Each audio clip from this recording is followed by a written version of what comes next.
Turiya Dhara and also Ra. Both of them are enlightened teachers of the Rama lineage, and we try to once a month here at Dharma Center have a special event, usually on the fourth Sunday. And today, what better time than between the solstice and moving into a new year? We have two teachers that have agreed to be semi-interviewed. More so, I'll just be asking them questions, and they will be answering. And at the end, if we have time, we'll also see if anyone online on Zoom has questions. So before we get started, Turiya, would you like to say any more about who you are? Who am I? That's the question. It's a good question to start. Exactly. I Who guess. are we? That's not the real first question, but yeah. No, I'm Turiya Dhara. I'm an author. I have been here at Dharma Center forever. We practice Trikaya Buddhism, and I'm from the Rama lineage. And through our Mahasangha lineage, I was very happy to make Ra's acquaintance. So, Ra, do you want to talk about how did you get here? In brief. Yes. So thank you so much for having me. So I have been teaching for about 11 years now because of what my enlightened teachers showed me as my true nature, and it was somehow compulsory to show it to others. Yeah, so I bring together Rama lineage of Buddhist mysticism that Ajahn Samvara expressed in his own unique way, but also Advaita Vedanta path, the path of non-duality, as well as what I learned from my parents, which is using energy for healing, which I combined with the transmission teachings in a certain Beautiful. way. But yeah, bringing together many lineages because it's really the same truth in the essence expressed in different ways, and it's very helpful to have different perspectives to look at the same thing from different angles and understand it better. So I'm really excited for this different format where we are talking about the different things with different perspectives. So thank you, Jyoti, for having us. Thank you. Thank you both for being here. So like we agreed to before we started, the first real question will go to Turiya, and then we'll go to Ra after. So Turiya, to start, the question is, what is enlightenment? What is that? You said you wanted to go first. Wow, that's a big question. What is enlightenment? Well, I can tell you what it isn't. If you think you're enlightened, then you're not. If you think you know what enlightenment is, you don't. Because it's too vast, it's too much. It's, my teacher would call it, infinite eternal awareness. But yet it's in our finite experience. And so when we try to put enlightenment in a box to define it, then we actually cut ourselves off from it. So I'm sorry, your question does not have an answer. That's a good answer, so a good non-answer. Thank you, Turiya. And so Ra, for you, the question is, what is love? What is love? Baby, don't hurt me. Yeah, Baby, I was don't hoping hurt somebody would me.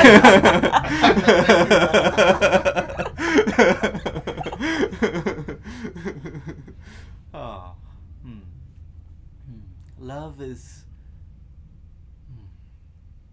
the way back to enlightenment, the way back to your true nature.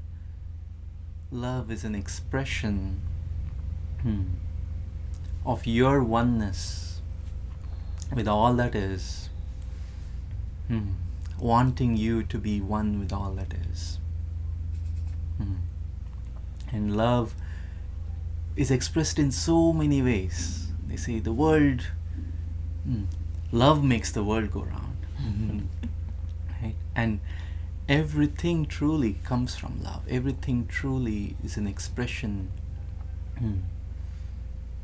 of love, because love is an expression of enlightenment. Everything has Buddha nature.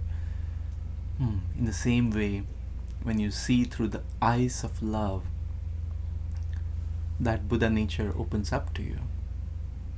When you look through the eyes of love towards anything at all, it transforms.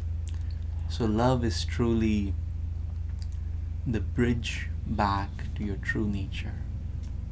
Love is your true nature. Thank you, Ra. Turiya, your next question. What is fear? Oh, what is fear? That's a good one. I feel like I'm on a game show. What is fear? Oh. Well, fear is the absence of love.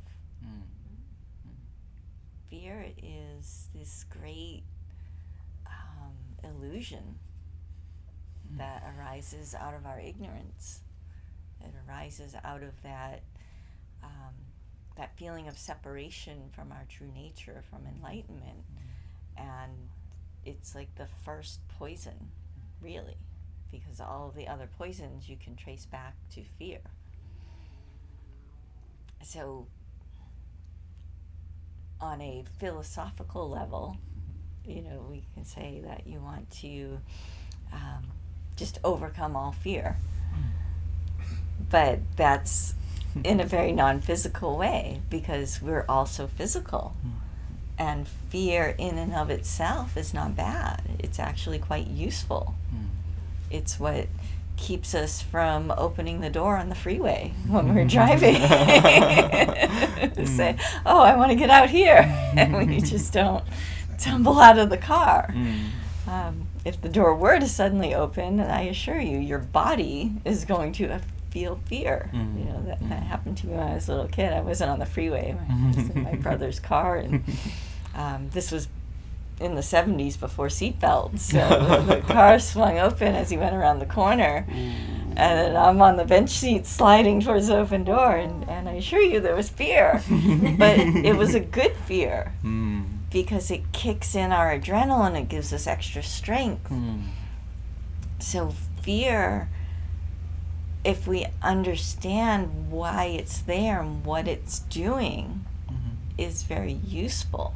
So it's a tool, really. I think fear is a tool.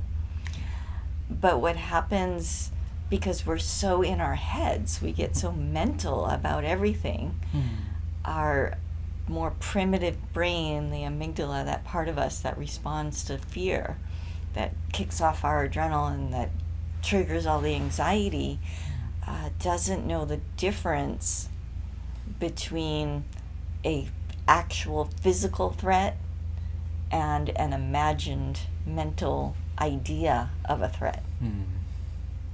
And so we can freak out when we're just thinking about something happening. We're just imagining the possibility of something. And when I say imagining, I don't mean making it up, because these things feel very, very real. We might need to go ask for a raise, and we're afraid. All of a sudden that fear kicks in, says, well, what if they say no? But what if they not only say no, what if they fire me because I was so bold and asked for a raise, and they realize, oh, they don't even need me anymore. So not only do I not get a raise, I lose my job. Oh my goodness. And now where am I going to live? How am I going to pay my rent? Where am I going to live? And see how fear can snowball like that. But if we realize that it's a tool, we can stop ourselves and say, okay, I'm going to go ask for this raise. and then I'm having all this fear and anxiety about it, instead of just busting into my boss's office and demanding. Maybe let's take a beat and use that fear, all that energy that's coming up, and strategize on what is the best way to approach the situation. And that way we can determine, okay, let's see, why do I deserve a raise? Let me make a list. Let me point out all my accomplishments. Let me kind of stalk my boss a little bit and find when he or she is in a receptive place. Maybe not right after they hung up from a really bad phone call. Maybe not when everything's in crisis mode. Find that nice calm moment where you can go present your case in a very calm, collected way. So fear, I guess the short answer is, it's a tool. And it doesn't have to rule us. If we remember that, when it comes up, that, this is something that I can use, as opposed to it using me. Thank you. Rob, the next question for you is, what is freedom? What is freedom?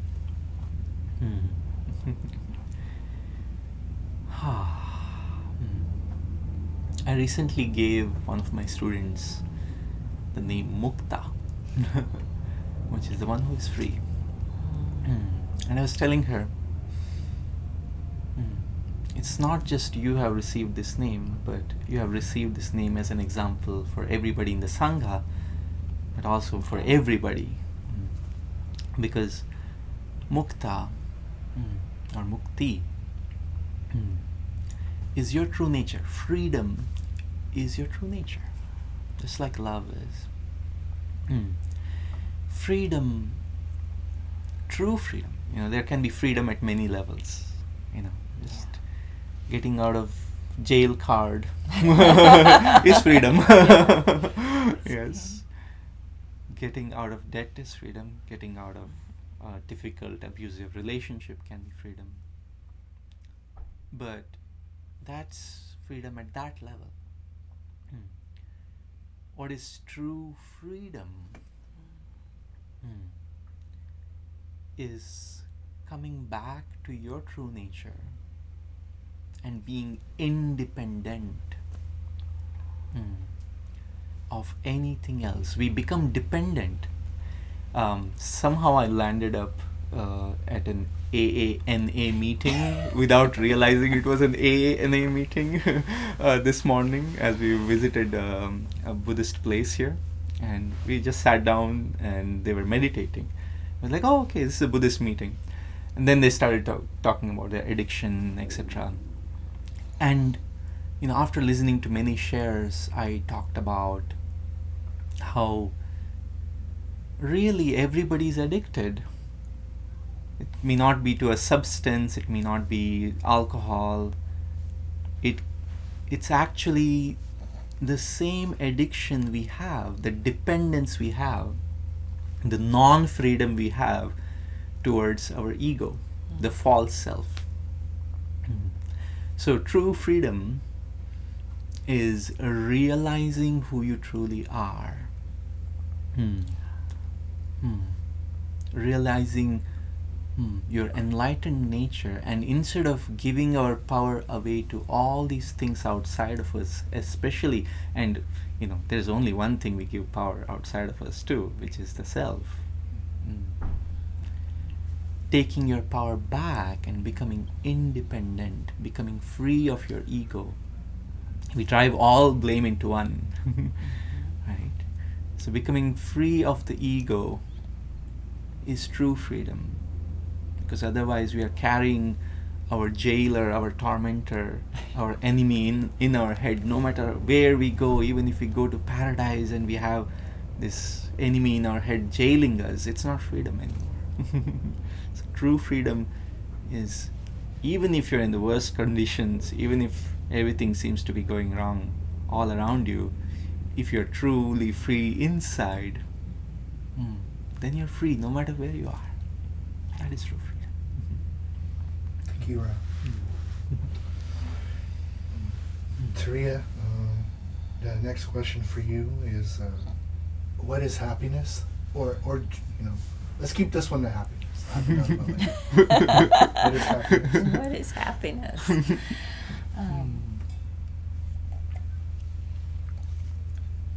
Well, the way happiness is used in this culture, it usually refers to pleasure. So I don't know if that's what you mean, or if you're talking about real happiness. Well, however you want to interpret it or share it. Well, to me, happiness is about joy. It's about unreasonable joy. It's one of my books. And why did I call it unreasonable? It's because I figured out at some point that anytime we are unhappy and we're honest and we look at that unhappiness and we say, why am I unhappy? We can always find a reason. There's always a reason for unhappiness. But happiness or joy, there's not always a reason. Sometimes there is, and that type of happiness is what I would classify more as pleasure. Like, oh, everything's going my way today. Everything is working out. I got the new toy. I met somebody that's really nice. I had a really fun time at an event. And those are fleeting pleasures, and we should enjoy those because there's also the fleeting pain. So the pain and the pleasure, I think it was in a Doctor Who episode, he talked about, what if life is just a pile of bad things and a pile of good things. And just because we have a big pile of bad things, it doesn't negate any of the pile of the good things. So we should enjoy those moments of happiness, of fleeting happiness, of pleasure. But there is this deeper happiness, this joy that is just there all the time. Like, you can't get rid of it. Like, even if you try, it's like no matter how miserable you become, if you silence your mind, if you let go of the reason for that unhappiness, what's left is joy, is happiness. So happiness just is. Thank you, Turiya. And then, Ra, the next question for you is, what is sadness? What is sadness?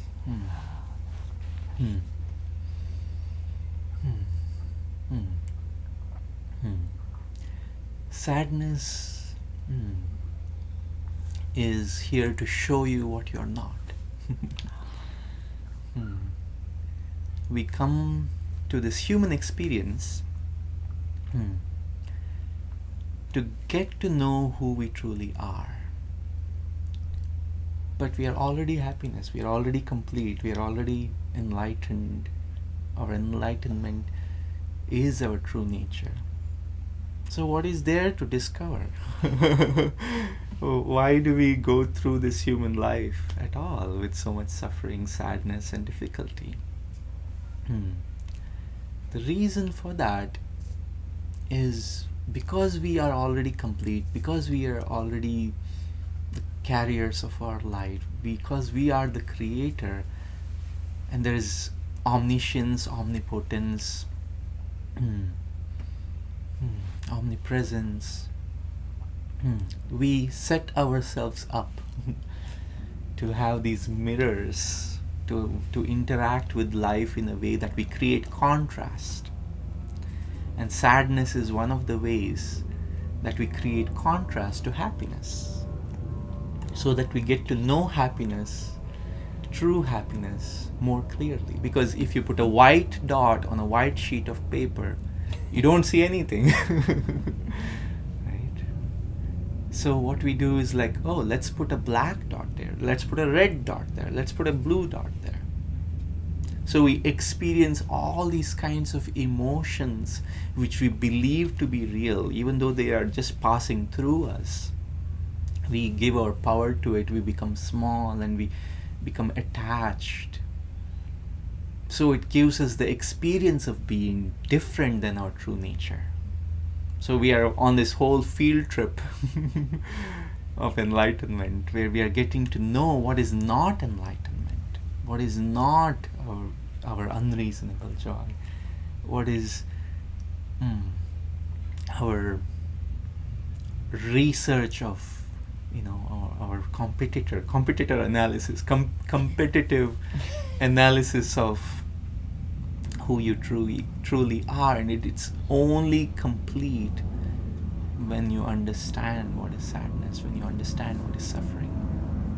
So whenever you are passing through sadness, or sadness is passing through you,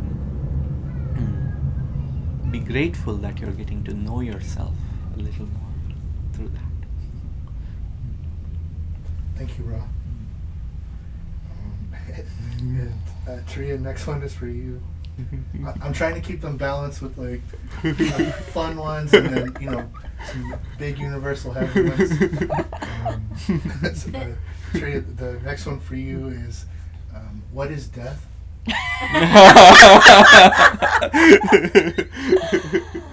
Oh boy, what is death? Okay. What is death? What is life?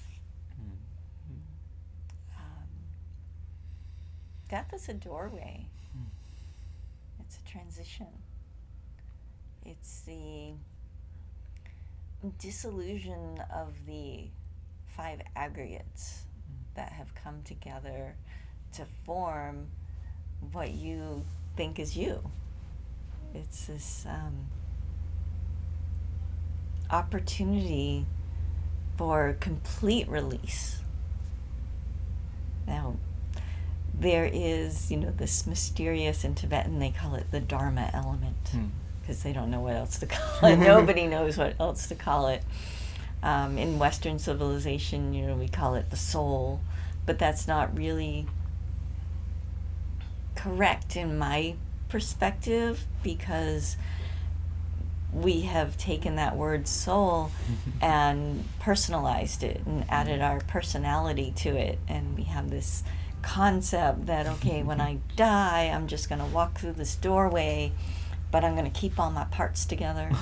I'm still going to be me. I'm still going to know what I am. I'm going to have this whole life review. I'm going to see what happened, what didn't happen. I'm going to have all my regrets and my wishes, and I'm still going to be me, right? Right? Right.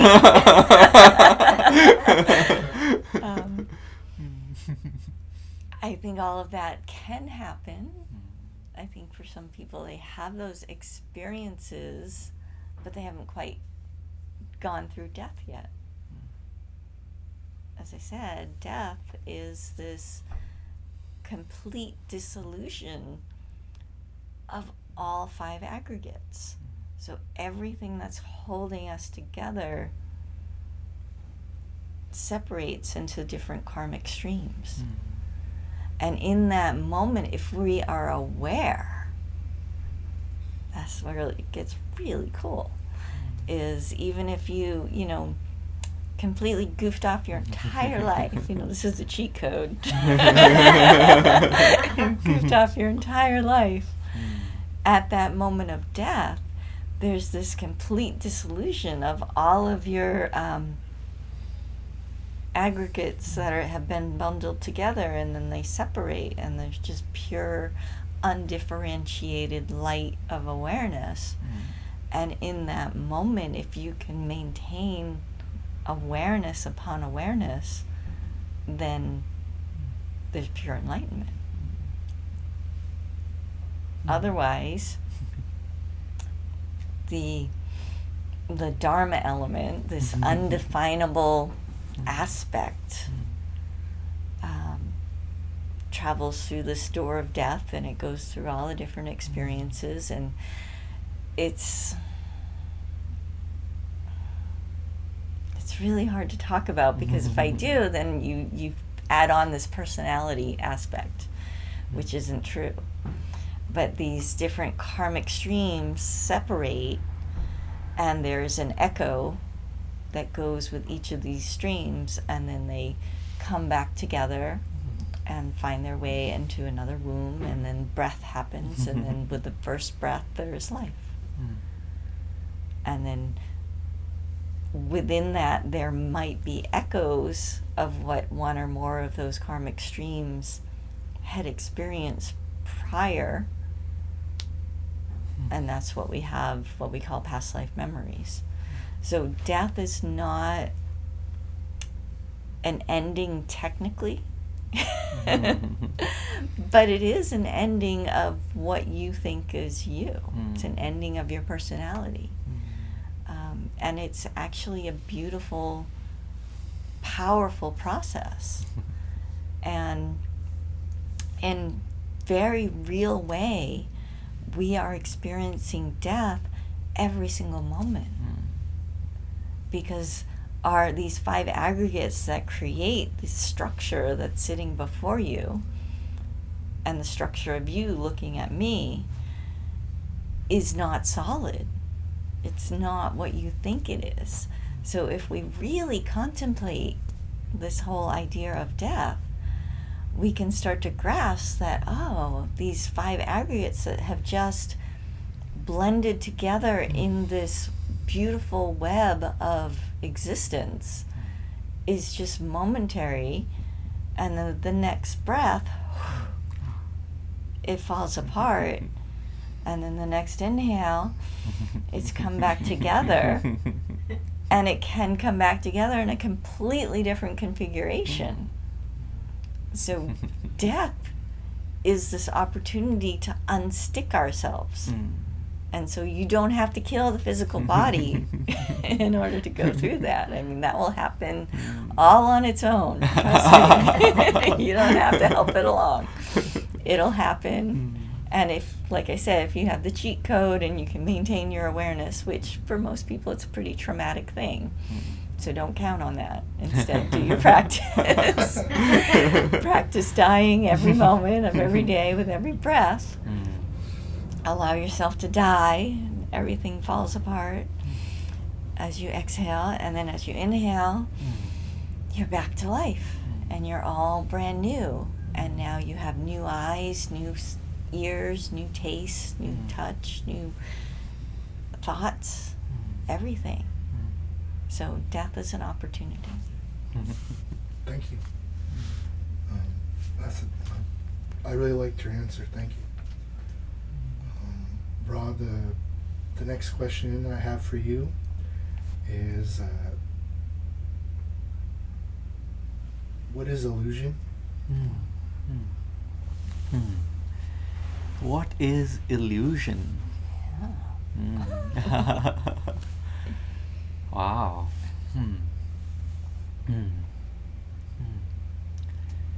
This question, contemplating this question is the key to finding what the truth is. Because like you answered earlier, what is enlightenment? What is not enlightenment? So this is that question of what is the untruth? What does not really exist but appears to exist? What is illusion? Right? That question is a question that purges. That is a question that leads you down this path in Advaita Vedanta. There is a practice called neti neti. Not this, not this, not this, not this. Taking the sword of wisdom like Manjushri and cutting down everything that is untrue. And if you continue down this path of asking what is illusion and cutting it down, it's a path that consumes everything. It's a question that takes everything away from you. Because everything that seems to exist when you really look at it, you see that it's an illusion. You see all your stories are an illusion. You see yourself is an illusion. You see the teacher is an illusion. The student is an illusion. You see, of course, in the very beginning, every little materialistic thing, the whole concept of achieving anything. In Advaita, they say Brahma Satya Jagan Mithya. The entire world is an illusion. Everything is an illusion. The only truth is your Buddha nature, supreme reality, Brahman. So this question is a question that can lead to enlightenment. What is illusion? Because you will discover that while everything is an illusion, you'll also discover that everything has Buddha nature too. So it's something that is so hard for the dualistic mind to grasp. It can say, oh, everything is illusion, so it doesn't matter what I do. I can go berserk and, do whatever I want, follow this whims of the mind. So it doesn't matter. So you go into nihilism when you go down the path of what is illusion. But if you also ask yourself, what is enlightenment within that illusion, you'll also see that even though everything is an illusion, this illusion is for enlightenment. So Maya, which is this grand illusion, goes from having a negative connotation, oh, everything is an illusion, to having a very positive connotation. From Maya, it becomes Leela. And Leela is the illusion that is here to show you your enlightenment. It is divine play. It is the illusion that you have created for yourself so that you can interact with all these reflections of who you are. In this illusion, you meet yourself again and again and again and again in every single form, in every single person, in every situation. You are meeting yourself because of this beautiful illusion.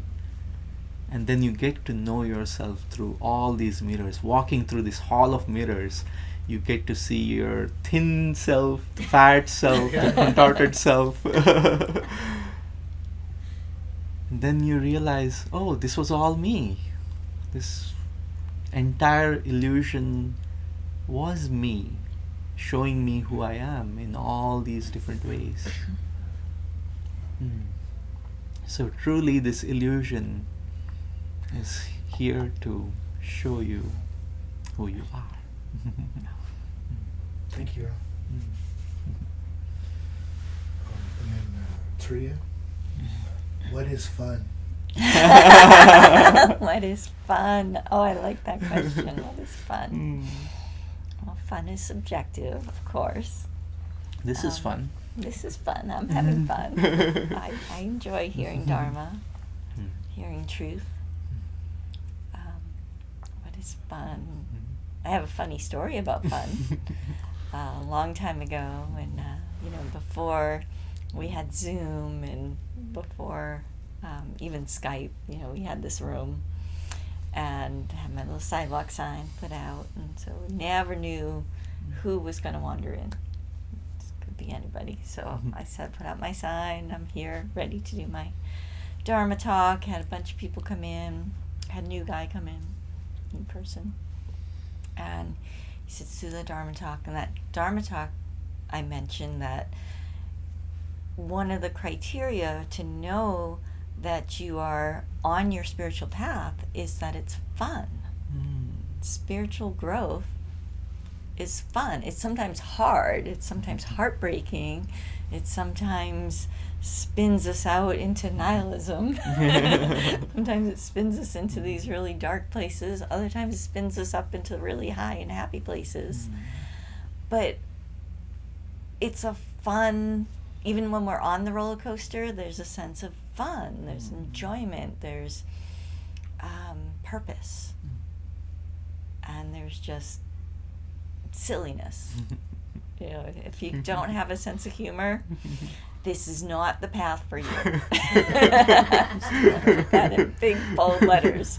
You must have a sense of humor to do this path. There are lots of other paths where you can be really serious. We're going to do this enlightenment thing, yeah. But that's not my path. I don't know that one. I can't help you.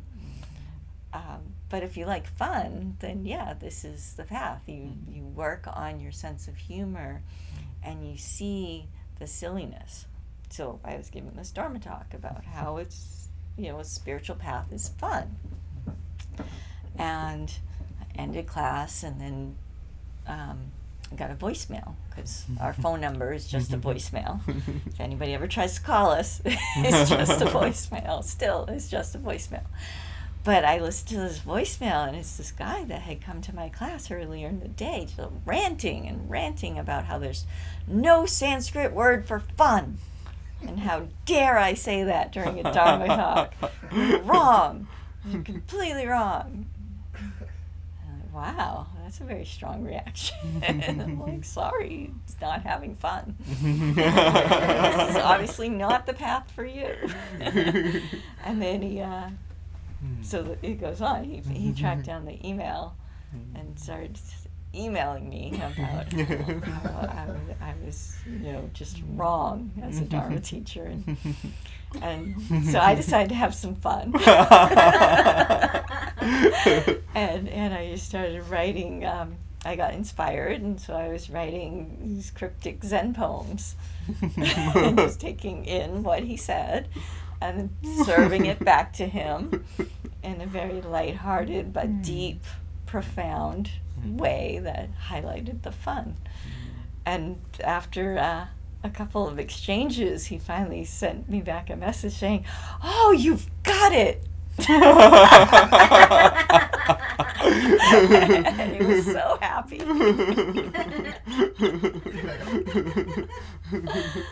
So I've never seen him again. That was the end of our interaction. Very bizarre to me, but it was fun. It was, and I think if you're serious about the spiritual path, if you're really going to grow, then you need to look at everything that you meet and look for the fun. Like, where's the silliness in this? Now, not to be trite, not to be flippant about things. Like, I don't want you to be like just head in the clouds, like, oh, nothing matters, I'm too good for that. It's like, no, because that's just going to harm you and others. But when somebody's coming at you like that, and they're trying to tear down your path, say, no, there's no Sanskrit word for fun. You can show them that, oh yes, actually there is a lot of fun on the path to be had. And again, not in a malicious way, but in a very pure, like, yeah, this is fun. This is what I do for fun. And whatever it is that you do in life, even if you decide, you're just going to try and cheat at the end. You're not going to do spiritual practice, which I don't recommend. At least have fun. Figure out what it is that does it for you, that makes you tap into that very innocent, childlike silliness. Because that type of engagement with life is what makes it worth living. To me, that's what is fun, is actually pure engaging in life in a very childlike way. Thank you. Yeah, Tibetan Book of the Dead is good if you're going to try to cheat at the end. But like Turiya said, you can use it right now in your real life while you're alive. Before I go to the next question for Ra, do you think we should create a Sanskrit word for fun? Would that be fun? Well, you know more Sanskrit than I. So Oh, there are several. Is there a Sanskrit Oh, there word for actually fun? There are several words for I felt fun, there like should be. Ananda means Bliss, bliss. Yes, it's bliss, it's fun, and there's like a lot of ways that fun is talked about, but in the cultural context, fun may mean different things than joy, than bliss. You may have separate words for it, but there are several words for fun in I had a Sanskrit. feeling it was wrong, so thank you for that. Yeah, it's like homework for everybody. Go figure out the fun ones. Thank you, Bob. Okay, Rob, next question for you. And I have like 2 or 3 more for each of you, and then I have a couple other ones if you still have more in you. Yeah. Okay. Ra, what is peace? Ah.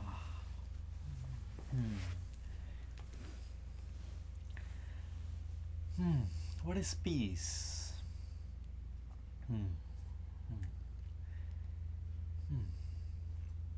Wow. Peace.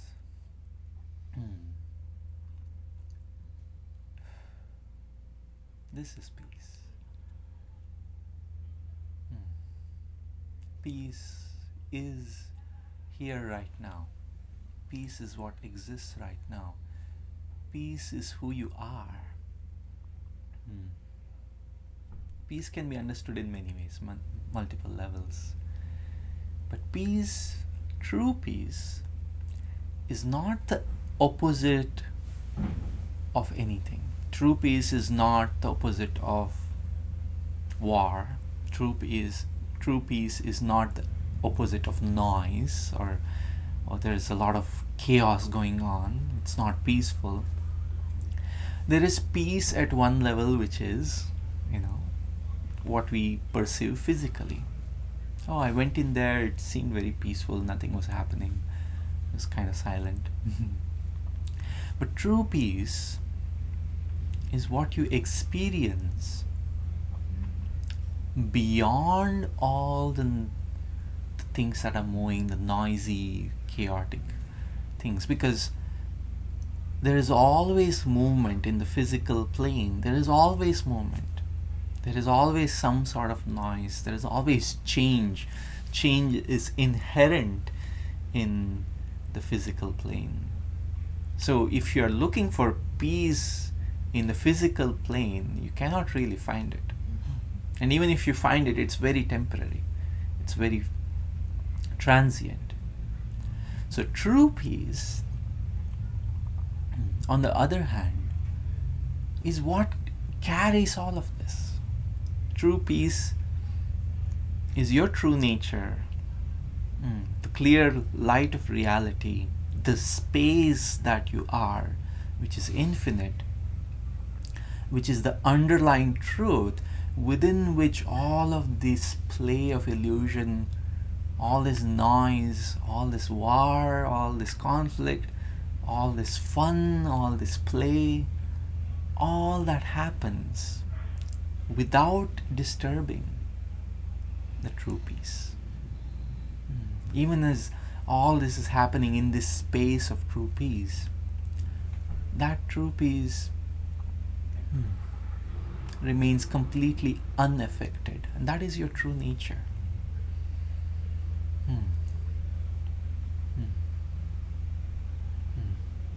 And this true peace, once you find that, and finding that is the key, that is, finding true peace is the same as finding enlightenment. You realize that you are not the body, you are not the mind, because they're always moving. They're always doing stuff.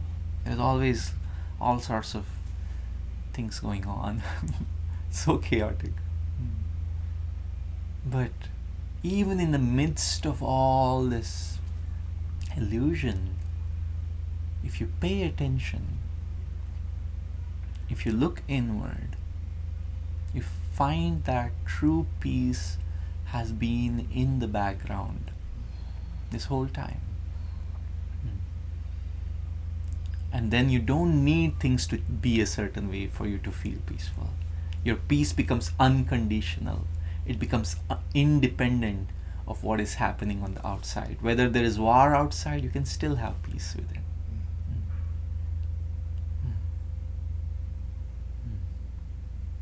So finding true peace is just coming back to who you truly are. Thank you. And Turiya, the next question for you is, what is suffering? What is suffering? Suffering. I remember hearing the Four Noble Truths. The first noble truth is life is suffering. And I remember being so confused by that. Because, yeah, I suffered in my life. You know, I had horrible things happen and had really hard times and struggled. And then I could see other people in those states of struggle and trying to hold together in different ways, both physically, emotionally, mentally. But life as a whole, I was like, what? No, life is beautiful. Life is magical. So when I really got serious about Buddhism, I was like, I really fought against that. I'm like, what do you mean life is suffering? So I had to really, really look at what is really meant by suffering in that context. And I came across another definition or another translation of dukkha. And it called it unsatisfactoriness. So not dissatisfied, just unsatisfied. That, and I was very familiar. We call it the feeling of un. And I think a lot of people on the spiritual path at some point have felt un. Because it's not that anything in particular is wrong. Maybe everything is going right. Maybe you got the relationship and the house and the job and the car, and you have some money, you have everything that you need, you got maybe even your health. And on the surface, by every metric that we've been given from society, it's like, oh, you've arrived, you've got it, you've done it, you're there. But there's this ungraspable sense, there's just something like, I don't know what it is. I mean, I wouldn't call it suffering because, how dare I? That's the ego, the reverse ego. Like, they've got it so much worse. Which I've always found that a very almost offensive way that people try to make themselves feel better is when you're going through a rough time and somebody comes up to you and says, you're like, I got a really bad toothache, and they're like, well, at least your leg isn't broken. It's like, how does that make you feel better? or at least, that's just bizarre. But anyways, side note, if you get in that habit, please stop. It's a popular one. Don't compare misery, because we all have our own challenges that we go through. But even when everything is going beautifully, there can be this just and it can really spiral you out in a weird way, because then you'll find things that actually do go wrong, and you try and pin it and say, this is why I'm feeling but then if you're honest, and we do our practice of paying attention and actually looking at what's happening in our mind and body, you realize that, oh, well, yeah, that's unfortunate, but it's not it. But this feeling of is the suffering that is life.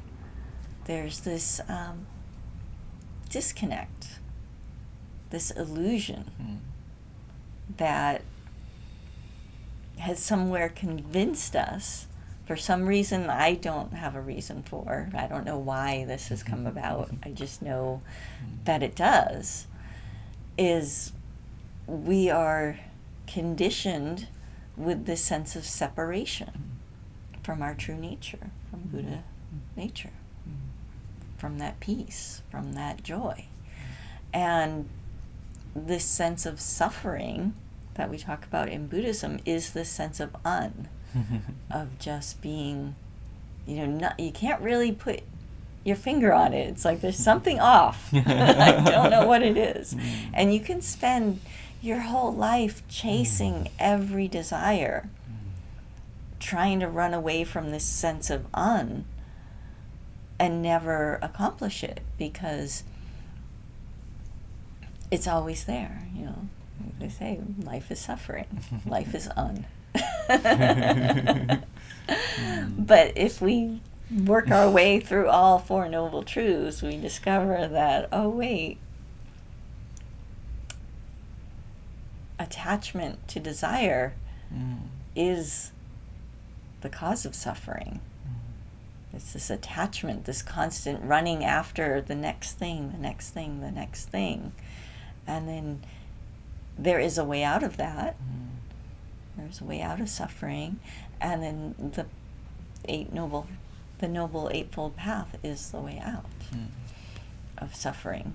So this practice that we do of actually looking at that suffering, and we come to discover that, suffering isn't this objective separate thing. It isn't a circumstance that's happening to my mind or body or life. It's this undefinable But if I'm willing to work the path and actually sit with it, then we can move beyond it and to back and remember or recognize our true nature. So, suffering is Thank you. And then, Ra, the next question, or the last one in this series of questions for you, is what is time? How much time do we have to answer this question? You tell us. What is time?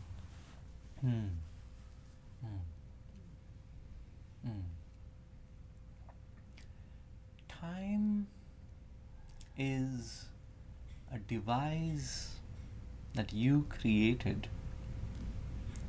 for yourself to go through this seeming journey. Time is an illusion which creates all other illusions. It's one of the core illusions, because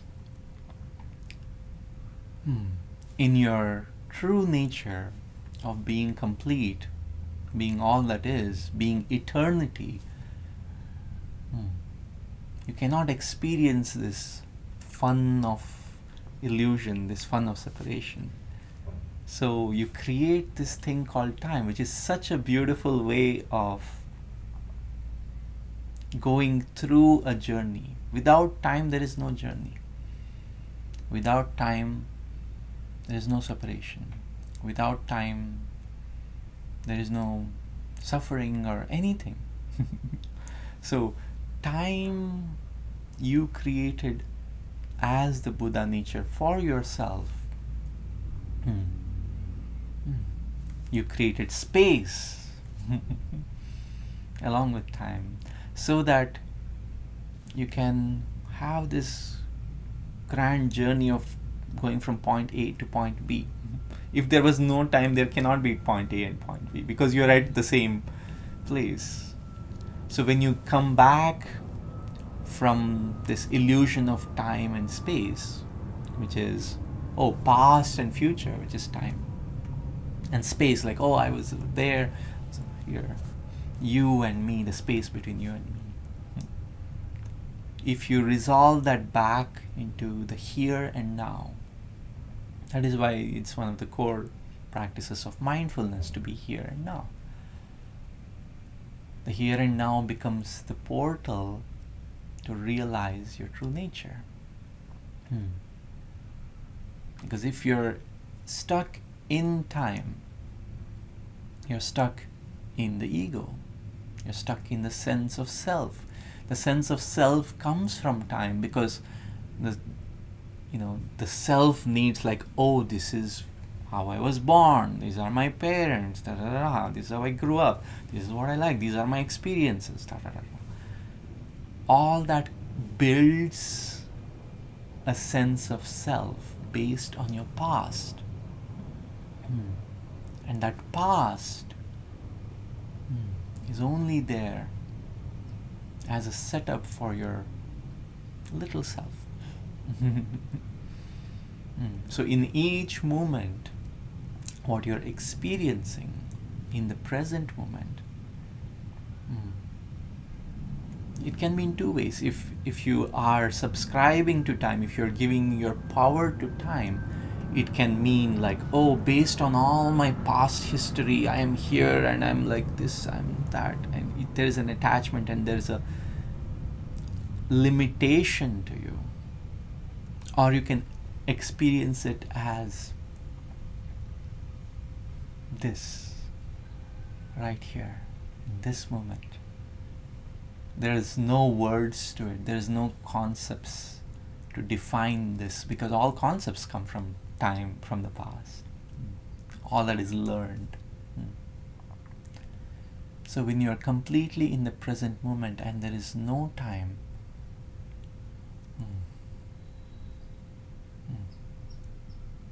there is complete presence with what you are, with who you are, with your Buddha nature. So we created time as an illusion, as a mirror, to experience what we are, not in a very skillful way. And in the same illusion, we planted the seed, the solution for it, which is the present moment, to come back out of that illusion. And in Sanskrit, time is called Kala, Mahakala, the grand time, the grand destroyer of everything. It's equated with Shiva, one of the names of Shiva, because time is also the destroyer of everything. Time changes everything, transforms everything. So time also reminds you, if you look through its eyes, that everything that comes also goes. It creates an understanding in you that all this is temporary. So time is very helpful to show you what is illusion, because if it is changed by time, it is an illusion.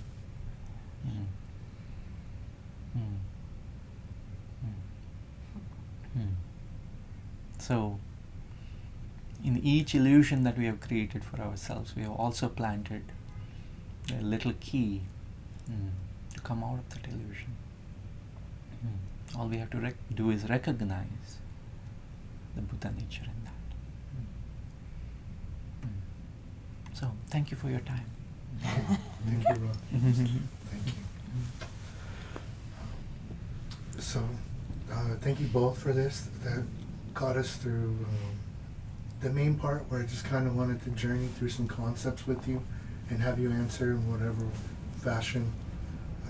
I have some rapid ones I just wanted to ask, and for these, you could both feel free just to say something. This might be something better for us to do, like a short content.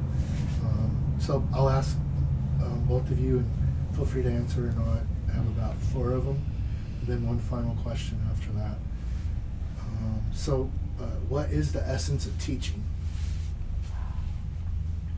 The essence. What is the essence of teaching? Or at least to you. It's magic. It's when we teach, the awareness of both the student and the teacher are transformed. So it's pure magic. To me, that's teaching. What is the essence of teaching? For me, teaching is so multidimensional. I tell my students, I play the role of a teacher, but I'm an eternal student. I'm here constantly learning from life, constantly being here. For my students, the role I play as a teacher is I'm here as a mirror to who you are. I'm here as a spokesperson to your higher self, if you allow me to. Because for me, my teachers were a way of accessing enlightenment in a way that my limited self, which relied on words and concepts, could understand, because there was a human telling me, correcting me, showing me through their example. And when I teach, that's what I pay forward to my students. Thank you. Next rapid fire, and I guess we'll do Ra, Turiya, is what is the essence of meditation?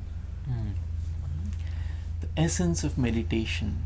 Meditation is usually considered, this is a tool and all these things, all these different practices, techniques to come back to who you are. But meditation is really just a bridge to who you already are. Your true nature is meditation.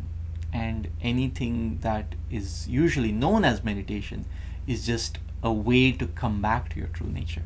Your true nature is meditativeness. What we are trying to achieve is already there, and when we have a tool to come back to that, because we somehow forget it. We forget what we already are. So meditation is remembrance and realization of what is already there. Exactly. Meditation is that perfect peace, that stillness, that wholeness, that unreasonable joy, that place within the center of all things. And as you said, all the techniques are just tools to get us through the doorway into meditation. And I think that's important to clarify, because as meditation has become more and more popular in this world, there's a lot of confusion about that. Like, I saw an article even say, like, meditation doesn't mean to stop your thoughts. It's like, well, okay. I mean, you shouldn't get fixated on trying to, like, hold really, that really serious holding. But using the technique, whatever it might be, when you enter into that state of meditation, you are no longer your thoughts. There is stillness beyond thought. There's awareness beyond thought.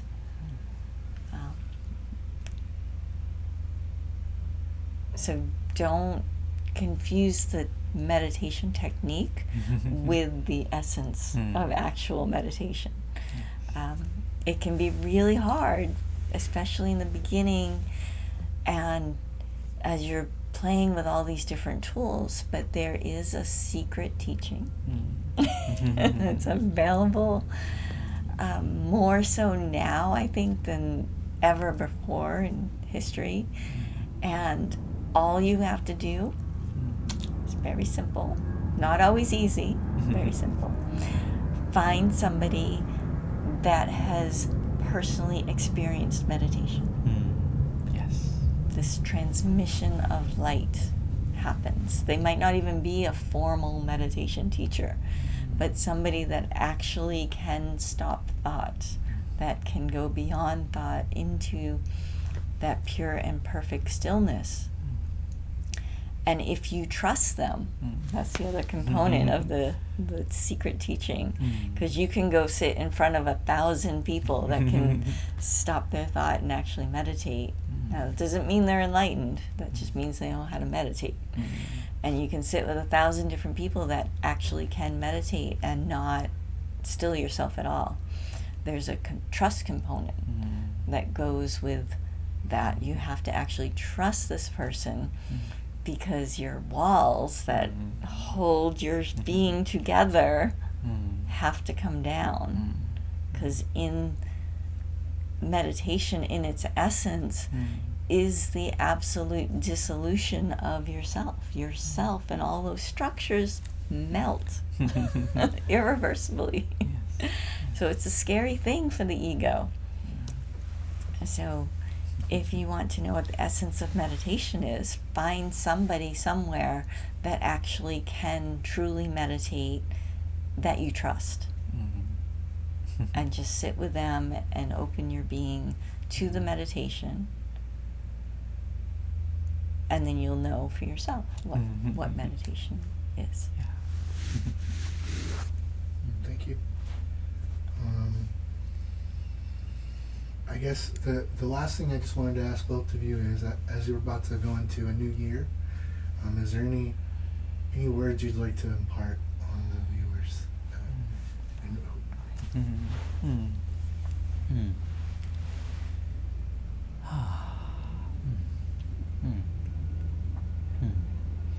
As we step into 2026, as you step into any new moment, as you step into whatever change that is here to come, because a lot of changes are coming this year. Remember that change happens in this beautiful illusory way, and change need not change you. Remember how time is an illusion. Remember how all this is really happening for you. So as we step into a new year where a lot can change, remember that all this change is truly here to serve your enlightenment, if you allow it. Each of this change can be a reminder. Each of this change, whether it's something you like, something you dislike, can help you towards realizing that you are beyond change. It can help you, if you take it the right way, to change into being more aligned with the Dharma, being more aligned with your own personal Dharma and the greater Dharma.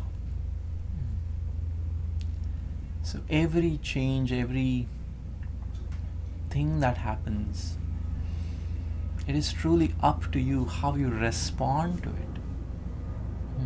And in that, you have the power. We are very much usually like looking forward to this new year. Oh, this will change, that will change.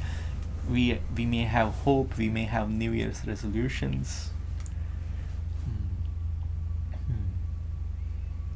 But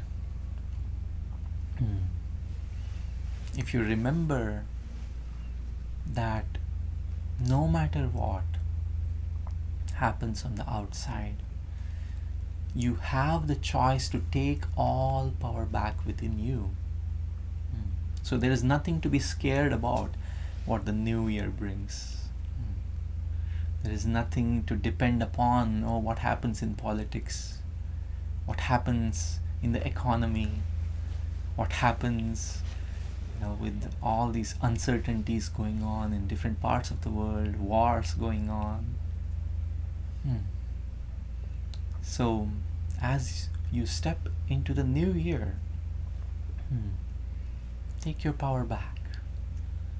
Take your power back from everything that is external to you and become independent. Don't depend on time. Don't depend on others. Don't depend on illusions. Come back to the truth within you. Come back to meditation. Come back to true peace. And it's okay, whatever happens. Surrender your fears. Surrender your worries. Surrender your expectations from the new year, from anything. Surrender to your true self. Surrender to your Buddha nature within. And no matter what happens, it's going to serve your enlightenment. Thank you. Thank you, Ra. Beautiful. Yes, that's hard to follow. So, let's see, final words about coming to the end of the year. Depending on how you count, I suppose it's already ended. If we count by the solstice, we've already crossed over, and now we're in this liminal period where the rest of the world that counts time hasn't quite caught up. It's always an interesting time. And I do feel like there's going to be a lot of big changes externally this coming year, 2026. But I feel that every year, to be honest. So I think it's important not to get caught up in trying to force anything to change. To allow yourself to just relax into what is, to be open, to be aware, and be gentle. Be gentle with your own being. Be gentle with this world. Be gentle with everyone that you meet. Because I think we're going through a very prickly time. A lot of people have their guard up. They have, they're all porcupines with their quills sticking out, walking around. And if you do the same thing, put your quills out, then we just smash against each other and break little bits off, and then we're both miserable and go into attack mode, or we go into hide mode. So instead, try this gentleness. Try asking in that moment, what is it that I need to do? Not what I should do, not what I think should happen, but what is it that eternity or my Buddha nature, my highest self, whatever you want to call that, is asking of me in this moment? And can I get outside of myself enough to actually step into that, whoever that being is, that will serve the highest, brightest light possible in this moment? And it's a wonderful opportunity, because you'll have times when you do this perfectly, and try to notice when that happens, just so you can have the positive feedback. We tend to go more for negative feedback. That's just how our brains are wired. That's how it's kept us safe as a species. So you will notice there'll be times when you had a situation and you felt that very quiet, steady part of your being giving you a very clear direction: do this, say that, go here. and you completely ignore it because your ego is very loud and brash and says, no, we can't do that, we got to do this, and oh my goodness, what will they think? What will I think? Or no, this is how it's always been done. And then you do what's always been done. And then later on, you look back on that moment and you feel the loss. You feel the missed opportunity. And you see how things have just spiraled into the same old pattern. Don't worry, there'll be another opportunity. That's the wonderful thing about these cycles that we celebrate, of the equinoxes and solstices and the changing of the year, where now we're going to write 2026. What that means is that we'll always have another opportunity to listen to that quiet, still part of ourself, that truth. Every single person in this world and in all worlds knows exactly what needs to be done at any given moment, whether you're a little tiny child or a really old person or somewhere in between. There's a part of you that is fully present, fully conscious, fully aware, and just knows. And it's beautiful, and there's this wonderful dance. It's the Leela that you spoke of before. And we always have the opportunity to dance. So I guess in parting, I want to say, dance more. Allow yourself to dance. And if you miss the opportunity that you had to do a dramatic flourish, don't worry, there'll be another opportunity. The music keeps playing. Life keeps going. Death keeps coming.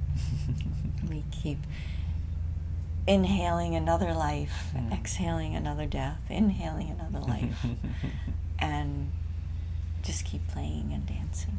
So thank you so much. Thank you, Ra. Thank you. Thank you, Jyoti. Thank you. And thank you all for watching.